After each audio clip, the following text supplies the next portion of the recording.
all, this is Ravenlaced and welcome to my channel. Today we are going to be doing chapter 29 of Tank Girl Armadillo. If you're curious, this one's called Booga's Masturbation into Adulthood.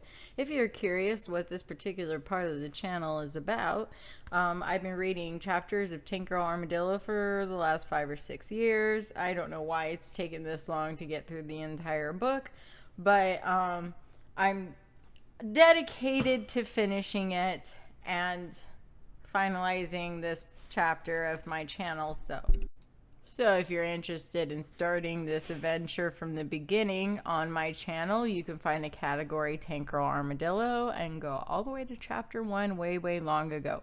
I do apologize if some of the episodes, the audio is a bit sketchy. If you guys let me know which ones are, I will be more than willing to go back and re-record some of those episodes. But I also wanted to keep the authenticity of how old some of those episodes are. They do span back about 6 years, so I just didn't want to lose that footage either. There's a lot of stuff I lost from 6 years ago that I'm just like, everything now, I'm like, I just want to hold on to it. You know, pictures and videos and such. So without further ado, if you'd like to hit that like button and the subscribe, let's get into it, shall we? The fucking headline to this, Booga's Masturbation into Adulthood. This is gonna be a short one too, I'm just saying.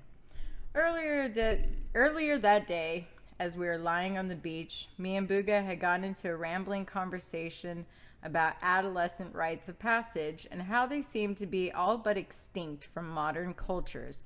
We discussed that although some religions continue to instill a sense of change in their teenagers with bar mitzvahs, confirmations, etc., the majority of Western youths had nothing but prom nights and trips to the mall to help them realize themselves as responsible grown-ups.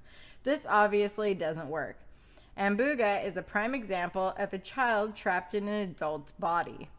So I had to laugh when he declared in a very serious tone that his little self-wardened prison sentence in Jet Girl Cellar had brought around a sudden masturbation into adulthood.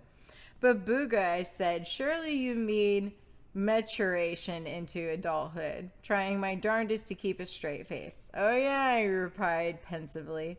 He thought about it for a few seconds, then he said, no, I think it was right the first time. Oh my goodness, I was coughing my ass off. Ooh, I'm okay. I really am okay. This beats on dang gay shit. Anyway, we're gonna keep going to chapter 30, The Power of the Sausage Roll. Damn, there I go coughing again. Oh, shouldn't do this. I try to read a fucking audiobook. It's a bad idea. Sorry about your eardrums. My goodness, I'm horrible. Exactly how much power would you say there is in a single 10 cm sausage roll? What do you mean you've never really thought about it? Well, have to think about it now, and I'll reveal the answer in a short while. Thank God we'd taken Zulu Dobson along with us. The man was an absolute miracle worker. We're fucked, I said after discovering Booga's desertion. Shut up and enjoy your holiday, said Dobson, rooting through our camping equipment and provisions. Okay, he said in an easy and assuring way. I've got it sussed. You don't need to worry about getting back to the mainland anymore. Relax and enjoy the sun for a few days and leave it all to me. Just make sure that nobody eats the sausage rolls. We're going to need them. All of them. We did as we were told and kept back till Dobson said he was ready.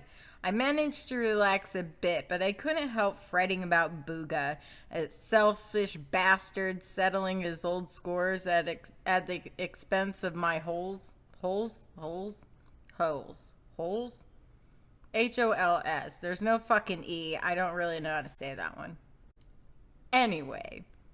Still, after 4 days spent doing nothing but sunbathing, swimming, eating, and drinking, I started to feel like I was definitely on the mend. Some of the weight of responsibility had been lifted, and I was feeling looser for sure. Zulu Dobson called us all to the beach at noon on the fourth day. He showed us what he had been working on, a craft for what of more descriptive word made of 3 air beds sewn together with twine. On the end was a motor built from our camping stove, a snorkel, 4 flip-flops fashioned into a propeller, a torch, and some other shit. Ready for a ride? Dobson asked enthusiastically. How does it work? I inquired, peering into a small opening in the front of the motor. And what the fuck is it? It's a sausage roll boat, of course, replied Zulu proudly. Let's get it in the water and I'll show you how it goes. So we pushed it in the sea and all piled on. Take 1 ordinary sausage roll, said Zulu, holding up 1 ordinary... Hold on, I have a fly attacking my face. Hello, hi, can I help you? Fucker was like trying to fly in my mouth, and I'm like sitting here like I could really, go for the show or not allow this fucking thing to fly into my mouth right now. Oh my god. Is it back? Wait. No, I'm tripping. You know what? If Booga left me on a fucking island, like my man left me on a fucking island, I would just be beating someone's ass. Like, there would be no chill mode for me. I know I would chill eventually, but, you better hope to God that Buddha reaches in my soul and pulls out some zen out of me before you come back. Okay, I had to figure out where the fuck I was. So we pushed in the sea and all piled on. Take 1 ordinary sausage roll, said Zulu, holding up 1 ordinary sausage roll, and insert it into the pastry chamber. He inserted it into a hole at the front of the contraption. The funny machine started to rattle and buzz, and then all of a sudden we were moving off, slowly picking up speed, until we were chugging along at a steady rate of knots, and the island was fast disappearing behind us. Zulu steered the boat with a single battered oar that we had found on the beach and almost used as firewood.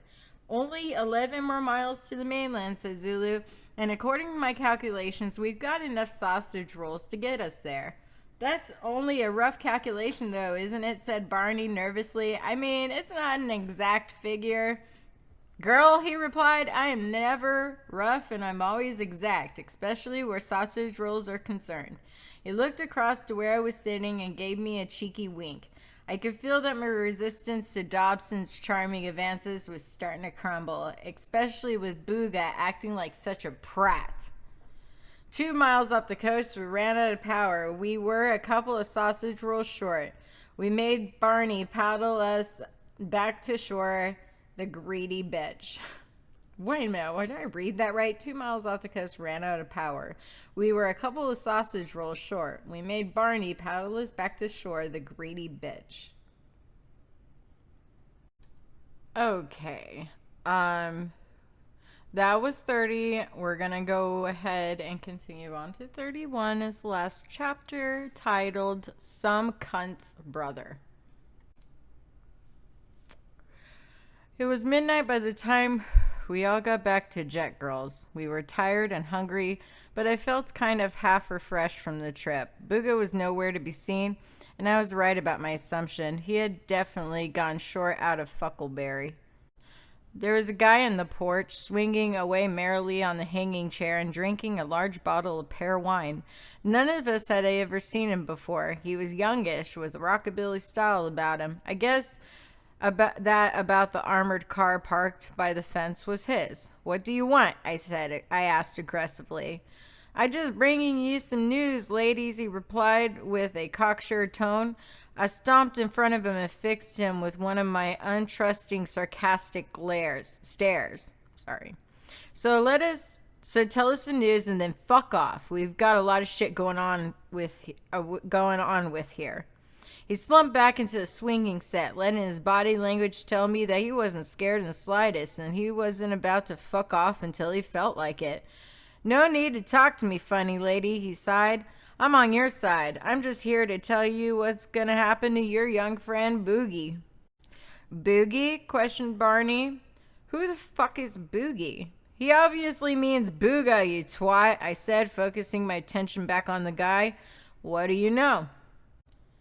He came to Chankers looking for an old friend. He said getting a perverse enjoyment out of watching my response. Seems a lot of townfolk had unfinished business with him. He must have had quite a reputation of bringing out such a bad reaction. Oh shit, I said, and a sense of dread building up inside me. What happened to him? Oh, some of the guys had gotten a hold of him, and they're teaching him the ways of the righteous and purity and all. They'd all like to meet you, too. I started to panic. What? Who are you guys, and what do you mean by teaching him purity and all that shit? It's my brother and some guys, he rambled. They're just trying to knock a little sense into him. I had no more interest in what that smug moron had to say except for one thing. Who's your brother? Stephen, Sheriff Stevens of Chankerstown, he declared proudly. I left him swinging in the chair with a small bullet hole in his right temple and the left side of his head scattered across the dusty yard. Okay, I'm going to say that last part one more time because that didn't really come out it's not the way it's written down was not pronounced the way I read it. So let me try again. Okay, one more time. I had no more interest in what the smug moron had to say except for one thing. Who's your brother? Stephen, Sheriff Stevens of Chankerstown, he declared proudly. I left him swinging in the chair with a bullet hole in his right temple and the left side of his head scattered across the dusty yard. Yeah, she shot his ass. All right, there.